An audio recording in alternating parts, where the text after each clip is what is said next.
بسم اللہ الرحمن الرحیم باب ما جاء فی الجماعت فی مسجد قد صلی فیہ مرتن۔ یہ باب اس بیان میں ہے کہ جماعت قائم کی جائے ایسی مسجد میں جس میں ایک مرتبہ جماعت ہو چکی ہے۔ تو کیا ایسی مسجد میں جس میں ایک مرتبہ جماعت ہو چکی ہو دوبارہ جماعت قائم کرنا درست ہے کہ نہیں؟ مسجدیں دو طرح کی ہیں، ایک ہوتی ہے مسجد طریق راستے کی مسجد، اور ایک ہوتی ہے مسجد محلہ۔ مسجد طریق راستے کی جو مسجد ہے وہ تو بنائی ہی اس غرض سے گئی ہے کہ اس کے اندر جماعتیں قائم کی جائیں، جو مسافر یہاں سے گزرے گا وہ جماعت قائم کرے گا۔ تو لہٰذا مسجد طریق میں بالاتفاق بار بار جماعت قائم کی جا سکتی ہے۔ جو بھی جماعت آئے گی، جو بھی ٹولہ آئے گا، وہ اپنی اذان اور اقامت کے ساتھ دوبارہ جماعت قائم کریں گے۔ وہ اگر گزر جاتے ہیں پھر کوئی آتا ہے تو پھر اذان اور اقامت کے ساتھ دوبارہ جماعت قائم کرنا درست ہے۔ یعنی مسجد طریق کے اندر اذان اور اقامت کے ساتھ بار بار جماعت کرانا بالاتفاق جائز ہے، اس کے اندر کسی کا اختلاف نہیں ہے۔ اور مسجد محلہ جس کے اندر باقاعدہ امام مقرر ہے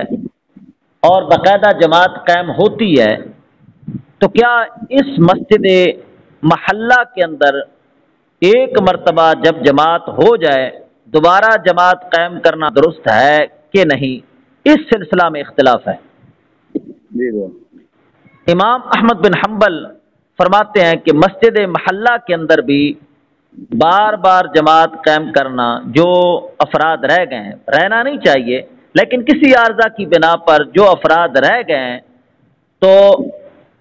وہ اس مسجد محلہ کے اندر بھی آ کر دوبارہ جماعت قائم کر سکتے ہیں، یہ ان کے لیے جائز ہے۔ اور جمہور فرماتے ہیں کہ جس مسجد کے اندر، مسجد محلہ جس کے اندر ایک دفعہ سنت کے مطابق جماعت قائم ہو چکی ہے، اب اس مسجد کے اندر دوبارہ جماعت نہیں قائم کی جا سکتی۔ اب جو افراد جماعت سے رہ گئے ہیں اگر وہ مسجد کے اندر ہی نماز پڑھنا چاہتے ہیں تو وہ تنہا نماز پڑھیں گے، جماعت نہیں قائم کر سکتے، یا تو گھر میں پڑھیں کسی اور جگہ پڑھیں، اور اگر اسی مسجد کے اندر نماز پڑھنا چاہتے ہیں تو جماعت کے ساتھ نہیں پڑھیں گے بلکہ تنہا پڑھیں گے۔ جماعت کے ساتھ نماز پڑھنا مکروہ تحریمی ہے۔ امام احمد بن حنبل کیا فرماتے ہیں؟ وہ کہتے ہیں دوبارہ محلے کی مسجد میں جماعت قائم کر سکتے ہیں، جماعت قائم کر سکتے ہیں، کوئی کراہت نہیں ہے۔ اور جمہور یہ فرماتے ہیں کہ جس مسجد کے اندر، یعنی مسجد محلہ جس کے اندر ایک مرتبہ جماعت قائم ہو گئی، اب دوبارہ نہیں جماعت قائم کر سکتے۔ وہاں پر جو افراد رہ گئے ہیں وہ اگر مسجد کے اندر نماز پڑھنا چاہتے ہیں، گھر کے اندر پڑھیں تو ٹھیک ہے، جماعت قائم کرائیں، لیکن اس مسجد کے اندر جس کے اندر ایک مرتبہ جماعت قائم ہو چکی، اب دوبارہ اگر جماعت قائم کریں گے تو مکروہ تحریمی ہے۔ تنہا نماز پڑھے، جماعت نہ قائم کریں، اگر جماعت قائم کریں گے تو نماز مکروہ تحریمی ہوگی۔ امام احمد بن حنبل کے نزدیک کوئی شرط بھی نہیں ہے، وہ کہتے ہیں کہ جائز ہے۔ اور جمہور فرماتے ہیں کہ ناجائز ہے، مطلقاً ناجائز ہے۔ اگر پہلے والی جماعت سنت کے مطابق ہو چکی ہے، جماعت ہو چکی ہے، اب دوبارہ جماعت قائم کی جائے اس مسجد کے اندر تو پھر بھی مکروہ تحریمی۔ اور ایک امام مقرر ہے، اس کی اجازت کے بغیر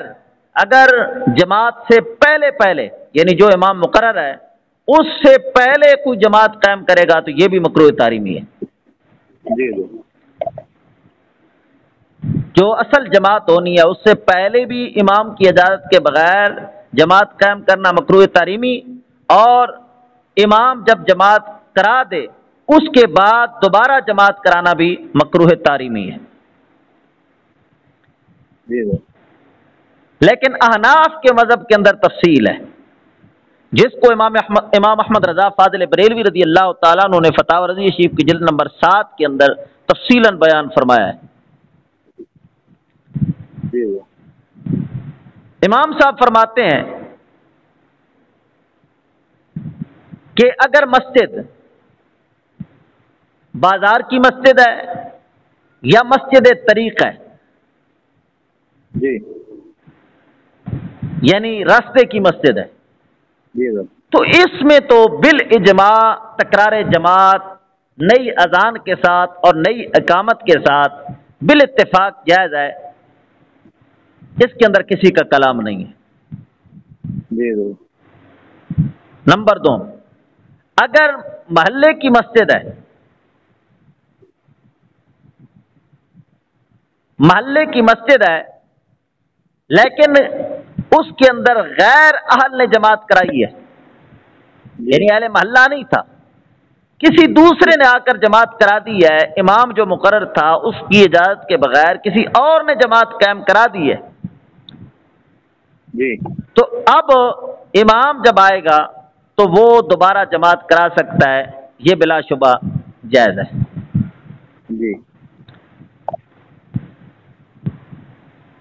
اور اگر پہلے اہل محلہ نے ہی جماعت قائم کی لیکن بغیر اذان کے انہوں نے جماعت قائم کی ہے، یہ تیسری صورت پیش کر رہا ہوں، اہل محلہ کا جو امام تھا اسی نے جماعت کرائی ہے لیکن اذان کے بغیر جماعت قائم کی گئی ہے، تو اب بھی بلا شبہ دوسری جماعت قائم کی جا سکتی ہے۔ اور چوتھی صورت کہ پہلی جماعت محلہ کا جو امام تھا اسی نے کرائی ہے اور اذان کے ساتھ جماعت قائم کرائی گئی ہے، لیکن پہلی جو جماعت قائم کی گئی تھی آہستہ اذان کے ساتھ قائم کی گئی ہے، وہ اذان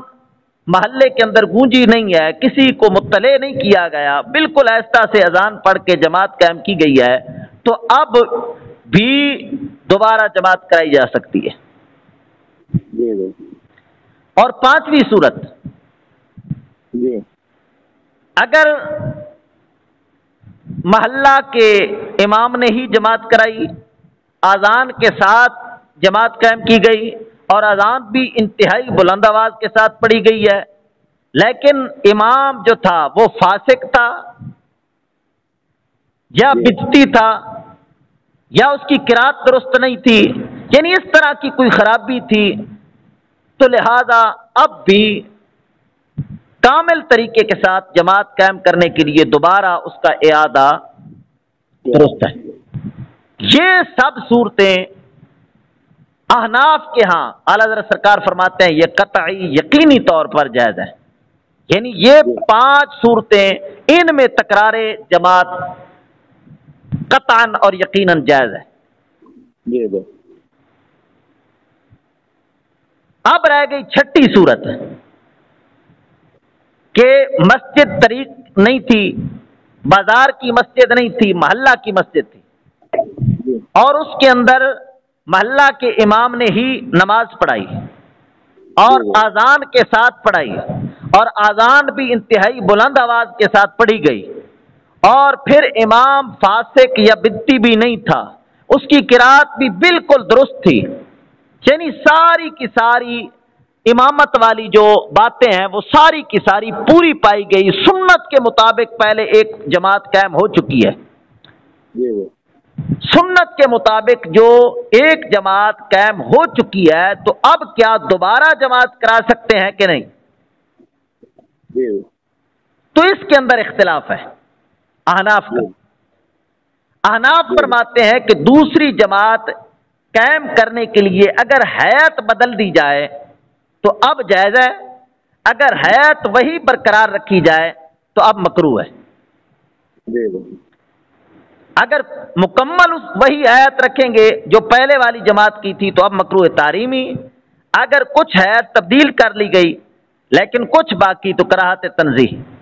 اگر مکمل ہے تو وہ برقرار رکھی گئی، یعنی دوبارہ اذان بھی پڑھی گئی اور جماعت وہیں پر قائم ہو رہی ہے، تو اب مکروہ تحریمی، یعنی دوبارہ اذان کے ساتھ جماعت کرائیں گے تو اب مکروہ تحریمی۔ اور اگر دوبارہ اذان نہیں پڑھی گئی، فقط اقامت کے ساتھ دوبارہ نماز پڑھ رہے ہیں، دوبارہ اذان نہیں پڑھی گئی، اب اگر اسی مصلی پر نماز پڑھ رہے ہیں تو مکروہ تنزیہی۔ اور اگر اذان بھی دوبارہ نہیں پڑھی گئی اور مصلی بھی وہ نہیں ہے، وہ جگہ بدل کر نماز پڑھی جا رہی ہے، تو اب کسی قسم کی کراہت نہیں ہے۔ اگر دوبارہ اذان کے ساتھ جماعت قائم کرتے ہیں تو مکروہ تحریمی، یعنی مسجد محلہ کے اندر۔ اور اگر دوبارہ اذان نہیں پڑھتے، فقط اقامت کے ساتھ نماز پڑھتے ہیں لیکن مصلی وہی ہے جس مصلی پر پہلے جماعت قائم ہو چکی ہے، اسی مصلی پر دوبارہ نماز پڑھتے ہیں، تو اب مکروہ تنزیہ، مصلی بھی بدل دیا گیا، اس مصلی سے ہٹ کر نماز پڑھ رہے ہیں، یعنی ہر کوئی دیکھنے والا یہی سمجھے گا کہ یہ پہلے والی جماعت یا اصل جماعت نہیں ہے، بالکل سائڈ سے کونے پر پڑھ رہے ہیں، جگہ بدل کے پڑھ رہے ہیں، اذان بھی نہیں پڑھی گئی، تو اب یہ جماعت بالکل درست ہے، اس کے اندر ذرا برابر بھی کراہت نہیں ہے۔ یہ سارا کچھ تفصیل بیان کرنے کے بعد پھر اس پر امام اہل سنت سرکار، آپ جانتے ہیں کس طرح دلائل کے سمندر بہاتے ہیں، دلائل سمندر کے بہانے کے بعد پھر امام اہل سنت سرکار فرماتے ہیں کہ آج کل کئی مفتی جو ہیں زمانہ کا حال نہ جانتے ہوئے کہہ دیتے ہیں کہ دوبارہ جماعت کرانا مکروہ ہے، حالانکہ کراہت کی یہ صورت ہے، مکروہ تحریمی ہونے کی یہ صورت ہے کہ دوبارہ اذان کے ساتھ جماعت کرائی جائے۔ فرماتے ہیں کسی جگہ پہ بھی دوبارہ جماعت قائم ہو اور لوگ بلند آواز سے اذان پڑھیں، یہ تو کہیں بھی نہیں ہوتا، تو لہذا دوسری جماعت کو مکروہ تحریمی کہنا یہ زمانہ سے ناواقفیت ہے۔ ایسی ہے کہ نہیں؟ کبھی دیکھا ہے کہ ایک جماعت قائم ہو چکی ہو اور دوبارہ جو افراد ہیں وہ بلند آواز کے ساتھ اذان پڑھیں پھر اسی جگہ پہ جماعت قائم کرے؟ کبھی ایسے دیکھا ہے کہیں؟ تو جب نہیں دیکھا گیا اس طرح تو محض دوسری جماعت کو مکروہ تحریمی کہنا یہ زمانے سے ناواقفیت ہے۔ مکروہ تحریمی وہ جماعت ہے جو دوسری اذان کے ساتھ ہو، تو یہاں پر دوسری جب اذان نہیں پڑھی جاتی تو لہذا اس کو مکروہ تحریمی نہیں کہہ سکتے۔ زیادہ سے زیادہ یہ کہہ سکتے ہیں کہ جب دوبارہ جماعت قائم ہوگی تو لوگوں کے اندر سستی آ جائے گی، لوگ پہلی جماعت کے اندر شریک نہیں ہوں گے، دوسری کے اندر آ جائیں گے۔ تو امام اہل سنت فاضل بریلوی رضی اللہ تعالیٰ عنہ نے اس پر بھی بڑا خوبصورت کلام فرمایا ہے، فرمایا کہ جب یہ لوگوں کے اندر رواج پیدا کیا گیا ہے کہ دوبارہ جماعت ہی نہیں کرا سکتے، لوگ تنہا نماز پڑھنے لگ گئے ہیں، پھر آج تنہا پڑھ لی، کر پھر تنہا پڑھ لی، پرسوں پھر تنہا پڑھ لی، تو اس طرح جماعت کی وقت ختم ہوتی جا رہی ہے۔ اور اگر یہ کہا جاتا کہ جماعت کے بغیر نماز پڑھ ہی نہیں سکتے، جماعت کے ساتھ ہی پڑھنی ہے، اگر پہلی رہ گئی ہے تو دوبارہ قائم کریں لیکن جماعت کے بغیر نہیں پڑھنی، تو اب لوگوں کے اندر جماعت کی اہمیت پیدا ہوتی، پھر لوگ کوشش کرتے یار بڑی جماعت کے اندر شریک ہو جائیں، چونکہ چھوٹی جماعت میں نماز پڑھیں گے تو ثواب ویسے بھی جماعت سے پیچھے رہنے کی وجہ سے وہ علیحدہ عذاب ہوگا، اور پھر چھوٹی جماعت کے اندر جب نماز پڑھیں گے تو ثواب کم ہو جائے گا، تو لہذا لوگ سبقت کرتے، جماعت کی اہمیت پیدا ہوتی دوبارہ جماعت کرانے سے۔ جب یہ کہا گیا کہ پہلی جماعت سے جو رہ گئے وہ تنہا پڑھیں، تو لوگ تنہا پڑھنے کے عادی ہو گئے اور جماعت کی وقت ہی ختم ہو گئی ہے۔ تو خیر کسی طرح سے بھی دوسری جماعت کو نہیں روکا جا سکتا۔ دوسری جماعت اگر حیات بدل کے پڑھی جائے اور دوبارہ اذان نہ پڑھی جائے تو یہ بالکل جائز ہے، اس کے اندر کراہت نہیں ہے۔ تو یہ حنفی مذہب کی تفصیل ہے، اور امام احمد بن حنبل فرماتے ہیں کوئی شرط بھی نہیں ہے، دوسری جماعت قائم کر سکتے ہیں۔ ایک مرتبہ جماعت قائم ہو چکی، تو دوسری جماعت قائم کر سکتے ہیں مسجد محلہ کے اندر۔ اب امام احمد بن حنبل کی دلیل کیا ہے؟ دوسری جماعت قائم کر سکتے ہیں، ان کی دلیل کیا ہے؟ ان کی دلیل یہی حدیث مبارکہ ہے جو اس باب کے اندر آ رہی ہے کہ ایک صحابی حضور اکرم صلی اللہ تعالی علیہ وسلم جب نماز پڑھا چکے وہ حاضر ہوئے، حضور اکرم صلی اللہ تعالی علیہ وسلم نے فرمایا کون ہے اے میرے صحابہ، کون ہے تم میں سے جو اپنے اس بھائی کے ساتھ تجارت کرے؟ فرمایا کون ہے تم میں سے جو اپنے اس بھائی کے ساتھ تجارت کرے؟ اب تجارت کے اندر بائع اور مشتری دونوں کا فائدہ ہوتا ہے، تجارت کے اندر دونوں کو فائدہ ہوتا ہے نا۔ اب جو پیچھے پڑے گا نفل کے طور پر شریک ہوگا اس کو بھی ثواب ملے گا، اس کے لیے بھی نفع، اور جو جماعت کرائے گا اس کے لیے بھی نفع۔ تو حضور اکرم صلی اللہ تعالی وسلم نے یہ نہیں فرمایا کہ اس کی نماز مکروہ ہوگی، اس کو تو ثواب ہی نہیں ملے گا۔ حضور نے فرمایا کون ہے جو اپنے بھائی کے ساتھ تجارت کرے؟ تجارت کے اندر دونوں کا نفع ہوتا ہے۔ ثابت ہو گیا کہ جو نفل کے طور پر شریک ہوگا اس کو بھی ثواب ملے گا، اور جو جماعت کرائے گا اس کو بھی ثواب ملے گا جماعت کا۔ اور دوسری دلیل کہ جماعت قائم کر سکتے ہیں وہ حضرت انس رضی اللہ تعالی عنہ کی روایت ہے جو بخاری کے اندر آئی ہے کہ آپ کسی جگہ پہ اپنے دوست احباب کے ساتھ موجود تھے، وہاں پر مسجد کے اندر آپ حاضر ہوئے، جماعت قائم ہو چکی تھی، تو آپ نے دوبارہ اذان اور اقامت کے ساتھ جماعت کرائی۔ لہذا اس سے ثابت ہوا کہ دوبارہ جماعت کرائی جا سکتی ہے، کیونکہ وہاں پر جماعت قائم ہو چکی تھی، آپ نے دوبارہ جماعت کرائی ہے۔ اور عقلی طور پر امام احمد بن حنبل دلیل یہ دیتے ہیں کہ مسجد تو بنائی ہی اللہ تعالیٰ کے ذکر کے لیے گئی ہے، مسجد تو بنائی ہی اس لیے گئی ہے کہ وہاں پر جماعت قائم کی جائے، تو لہذا وہاں پر جماعت قائم کرنے سے روکنا یہ تو مسجد کے مقصد کو ہی فوت کرنا ہے۔ مسجد کا تو مقصد ہی ہے کہ وہاں پر جماعت قائم کی جائے۔ یہ دلائل ہیں امام احمد بن حنبل کے، لیکن جمہور فرماتے ہیں کہ جس جگہ پہ ایک مرتبہ جماعت قائم ہو چکی دوبارہ جماعت نہیں کرا سکتے۔ جمہور کی دلیل یہ ہے کہ دیکھیں حضور اکرم صلی اللہ تعالی علیہ وسلم نے فرمایا کہ میرا جی چاہتا ہے کہ میں کسی اپنے صحابی کو نماز پڑھانے کا حکم دوں، جو پہلے ہم حدیث پڑھا ہے، کسی صحابی کو حکم دوں کہ وہ نماز پڑھائے، اور پھر میں اپنے اصحاب کو حکم دوں کہ وہ لکڑیوں کی گٹھڑیاں اکٹھی کریں، اور جو افراد جماعت سے رہ گئے ہیں میں ان کے گھروں کو آگ لگا دوں۔ اب اگر دوبارہ جماعت کرانے کا ان کے پاس کوئی عذر ہوتا تو پھر آگ لگانے کا کیا معنی؟ پھر تو وہ یہ کہہ سکتے ہیں کہ چلو ہماری پہلی نماز اگر رہ گئی ہے تو دوبارہ جماعت کرا لیں گے۔ اور دوسری دلیل جمہور کی یہ ہے کہ حضور اکرم صلی اللہ تعالی علیہ وسلم ایک دفعہ کہیں سفر پر تھے، جماعت سے رہ گئے، آپ واپس لوٹے تو جماعت ہو چکی تھی، آپ صلی اللہ تعالی علیہ وسلم نے مسجد میں نماز پڑھنے کے بجائے گھر میں تشریف لائے اور گھر میں اپنی ازواج کے ساتھ دوبارہ نماز قائم فرمائی۔ مسجد کے اندر جماعت نہیں قائم کرائی گئی بلکہ اپنی ازواج کے ساتھ گھر کے اندر جماعت قائم کرائی گئی ہے۔ یہ سند صحیح کے ساتھ ثابت۔ اور تیسری دلیل جمہور یہ دیتے ہیں کہ حضور اکرم صلی اللہ تعالی علیہ وسلم نماز فرض ہونے کے بعد کتنا عرصہ، یعنی نماز فرض ہوئی ہے شب معراج، پھر اس کے بعد 10 سال آپ مسجد نبوی شریف میں مدینہ شریف میں رہے۔ اتنے لمبے عرصے میں ظاہر بات ہے کہ صحابہ کرام سے کبھی کبھار جماعت چھوٹی ہو گئی، کئی صحابہ کرام سے کئی مرتبہ جماعت چھوٹی ہوگی، لیکن کوئی ثبوت ایسا نہیں ملتا کہ کبھی بھی تکرار جماعت مسجد نبوی کے اندر ہوا ہو،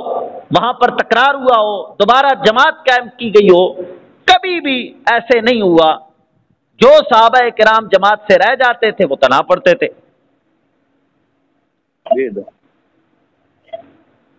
اب جمہور یہ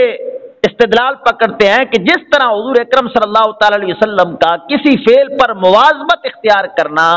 کسی فعل کو ہمیشہ کرنا اس کے واجب ہونے کو مستلزم ہے، وہ کام واجب ہوتا ہے، یعنی حضور اکرم صلی اللہ تعالی علیہ وسلم کا مواظبت اختیار کرنا، مواظبت تامہ اختیار کرنا، یہ اس فعل کو واجب بنا دیتا ہے۔ اسی طرح حضور اکرم صلی اللہ تعالی علیہ وسلم کا کسی فعل کو مواظبت کے ساتھ چھوڑنا، یہ اس کو مکروہ تحریمی بنا دیتا ہے۔ اب وہ دلائل جو امام احمد بن حنبل کے تھے، اس کا جواب جمہور نے یہ دیا کہ وہ واقعہ جس کے اندر ایک صحابی تشریف لائے تو حضور اکرم صلی اللہ تعالی وسلم نے فرمایا کون ہے جو اس بھائی کے ساتھ تجارت کرے، تو سیدنا صدیق اکبر نے نفل کے طور پر ان کے ساتھ نماز پڑھی۔ یہ جماعت ثانیہ نہیں ہے، جماعت ثانیہ یہ ہے کہ دونوں فرض پڑھ رہے ہوں، وہاں پر تو یہ ہے کہ ایک متنفل ہے اور ایک متفرض ہے، تو لہذا یہ جماعت ثانیہ نہیں ہے۔ جماعت ثانیہ یہ ہے کہ کچھ افراد رہ گئے اور آ کر دوبارہ جماعت قائم کریں اور فرض پڑھیں، یہ جماعت ثانیہ ہے، اور یہ صحابہ کرام سے نہیں پائی گئی۔ اور رہ گیا حضرت انس کا وہ واقعہ کہ حضرت انس رضی اللہ تعالیٰ عنہ نے دوبارہ جماعت کرائی، ایک جگہ پر جماعت ہو چکی تھی، آپ نے دوبارہ جماعت قائم کرائی، تو فرماتے ہیں کہ ممکن ہے کہ وہ مسجد طریق ہو، راستے کی مسجد ہو، بلکہ آپ کے اس فرمان سے، آپ کے اس فعل سے جو بخاری کے اندر ہے کہ جماعت کرائی گئی اور اذان اور اقامت پڑھی گئی، بخاری کے اندر جو واقعہ ہے اس میں اذان اور اقامت دونوں کا ذکر ہے کہ اذان اور اقامت دونوں پڑھی گئی۔ اس سے بھی اس جانب اشارہ ملتا ہے کہ وہ مسجد طریق تھی، راستے کی مسجد تھی، چونکہ محلے کی مسجد کے اندر تو دوبارہ اذان کا کوئی بھی قائل نہیں ہے۔ جب دوبارہ جماعت ہو تو کوئی بھی اس کا قائل نہیں ہے کہ دوبارہ اذان ہو، تو ثابت ہوا کہ وہ مسجد طریق تھی، مسجد محلہ نہ تھی۔ یہ تھا اس باب کا خلاصہ۔ اب آئیے متن کی جانب۔ باب ما جاء فی الجماعت فی مسجد قد صلی فیہ مرہ، یہ باب اس بیان میں ہے کہ جماعت قائم ہو ایسی مسجد میں جس میں ایک مرتبہ جماعت ہو چکی، تو کیا یہ درست ہے یا نہیں۔ امام ترمذی فرماتے حدثنا حناد حدثنا عبدہ عن سعید ابن ابی عروبہ عن سلیمان الناجی عن ابی المتوکل عن ابی سعید قال جاء رجل وقد صلى رسول الله صلى الله عليه وسلم فقال ايكم يتجر على هذا فقام رجل وصلى معه۔ حضرت ابو سعید روایت فرماتے ہیں کہ ایک صاحب حضور اکرم صلی اللہ تعالی علیہ وسلم کے پاس حاضر ہوئے، وقد صلی رسول اللہ صلی اللہ تعالی علیہ وسلم، حضور اکرم صلی اللہ تعالی علیہ وسلم نماز پڑھا چکے تھے، فقال، حضور اکرم صلی اللہ تعالی وسلم نے فرمایا ایکم یتجر علی ھذا، تم میں سے کون ہے جو ان کے ساتھ تجارت کرے، یعنی ان کے ساتھ نماز پڑھے، کون ہے تم میں سے؟ فقام، بس ایک صحابی، فقام رجل، ایک شخص کھڑے ہوئے، اور دوسری روایت کے اندر ان صاحب کا ذکر بھی موجود ہے کہ وہ سیدنا صدیق اکبر رضی اللہ تعالیٰ عنہ کی ذات تھی، کیونکہ آپ نیکی کے کام میں ہمیشہ سب سے آگے آگے رہتے تھے۔ تو سیدنا صدیق اکبر کھڑے ہوئے، وصلی معہ، انہوں نے اس آنے والے صاحب کے ساتھ نماز پڑھی۔ تو اس سے ثابت ہو گیا کہ دوبارہ جماعت قائم کرائی جا سکتی ہے۔ یتجرو کے لفظ موجود ہے، یہ یتجرو تجارت سے ہے، باب افتعال تجارت سے ہے، اتجر یتجر تجار، یہ باب افتعال ہے اور تجارت سے ہے۔ بعض اوقات شبہ ہوتا ہے کہ یہ اجر سے نہ ہو، اجر سے نہیں بنا سکتے اس کو، کیوں؟ اس وجہ سے کہ اجر کا جو حمزہ ہے وہ اصلی ہے نا، تو پھر تو ادغام ہو ہی نہیں سکتا، کیونکہ ہم نے ضابطہ پڑھا تھا نا، حمزہ کو تو تا بنا کر اس کا ادغام نہیں کر سکتے، تو لہذا یہ تجارت سے ہے، اجر سے نہیں ہے۔ حضور اکرم صلی اللہ تعالی وسلم نے فرمایا کون ہے جو تم میں سے ان کے ساتھ تجارت کرے، اور دوسری روایت میں ہے کہ کون ہے جو اپنے اس بھائی پر صدقہ کرے، تو سیدنا صدیق اکبر رضی اللہ تعالی عنہ اٹھے اور ان کے ساتھ نماز قائم فرمائی۔ اس حدیث مبارکہ سے ایک اور اشارہ ملا کہ سیدنا صدیق اکبر نے نماز پڑھی، پیچھے پڑھائی نہیں ہے. جی نماز پڑھائی تو نہیں ہے نا، پیچھے پڑھی ہے نا. جی اس سے ایک مسئلہ اور ثابت ہوا کہ متنفل کے پیچھے فرض پڑھنے والا نماز نہیں پڑھ سکتا. اگر نماز پڑھ سکتا ہوتا، نفل والے کے پیچھے فرض پڑھنے والا اگر نماز پڑھ سکتا ہوتا تو پھر سیدنا صدیق اکبر نماز پڑھاتے اور وہ صحابی پیچھے پڑھتے. اب وہ صحابی پڑھا رہے ہیں اور سیدنا صدیق اکبر پیچھے پڑھ رہے ہیں، حالانکہ آپ اعلم ہیں، امامت کی زیادہ اہلیت اور امامت کے زیادہ حقدار سیدنا صدیق اکبر ہیں، اس کے باوجود آپ پیچھے کھڑے ہیں اور وہ صحابی نماز پڑھا رہے ہیں، تو ثابت ہو گیا کہ نفل والے کے پیچھے فرض والے کی نماز نہیں ہوتی. اس وجہ سے وہ فرض پڑھا رہے تھے اور سیدنا صدیق اکبر نفل کے طور پر پیچھے شریک ہوئے. اس باب میں حضرت ابو امامہ سے بھی روایت ہے، حضرت ابو موسیٰ سے بھی روایت ہے اور حکم بن عمیر سے بھی روایت موجود ہے. امام ترمذی کہتے ہیں کہ ابو سعید کی جو حدیث ہے یہ حدیث حسن ہے.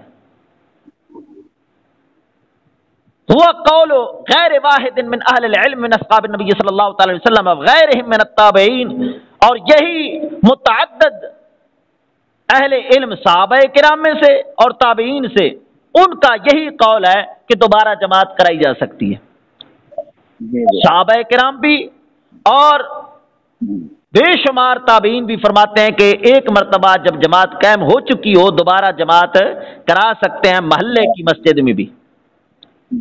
قالو یہ فرماتے ہیں لا بأس